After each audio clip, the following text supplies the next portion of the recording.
મોરબીના આપણા નગરજનો, મોરબી જિલ્લાના રહેવાસીઓ, હું કિરણ ઝવેરી, કલેક્ટર મોરબી, આપની સમક્ષ 26 જાન્યુઆરી જે આવી રહી છે એના માટે એક વિનંતી લઈને આવ્યો છું.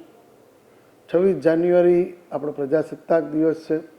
આ દિવસે આપણા દિલ્હીમાં જે રાજપથ તરીકે ઓળખાતા હતા ભૂતકાળમાં, હવે એને કર્તવ્ય પથ નામ આપેલું છે. એ કર્તવ્ય પથ ઉપર રિપબ્લિક ડે પરેડ યોજાવાની છે અને એમાં સમગ્ર દેશના તમામ રાજ્યોના ટેબ્લો પણ નીકળવાના છે.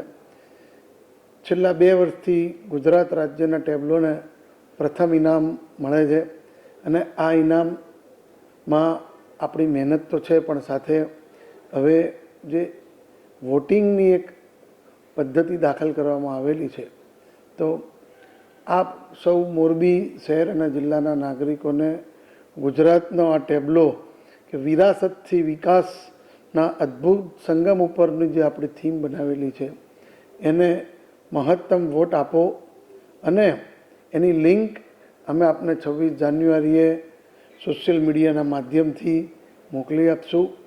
આપ સૌ પાસેથી હું એવી અપેક્ષા રાખું છું કે જ્યારે આપ સૌ પોતાના સ્માર્ટફોન અથવા જ્યારે આપના મોબાઈલ વાપરતા અથવા આપ કમ્પ્યુટર કે લેપટોપ દ્વારા પણ ગુજરાત રાજ્યનું નામ દેશમાં રોશન કરવા માટે વધુ એક વખત ને ત્રીજી વખત આપણને આ એવોર્ડ મળે તો મહત્તમ વોટ આપો અને આપણા રાજ્યનું ગૌરવ વધારો, એવી હું આપની પાસેથી અપેક્ષા રાખી રહ્યો છું.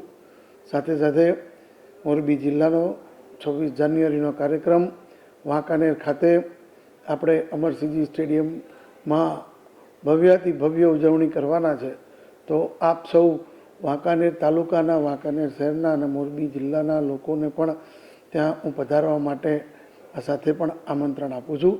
આપ સૌનો ખૂબ ખૂબ આભાર અને ફરીથી ગુજરાત નંબર 1 બને એવી અપેક્ષા સહ વિરમું છું.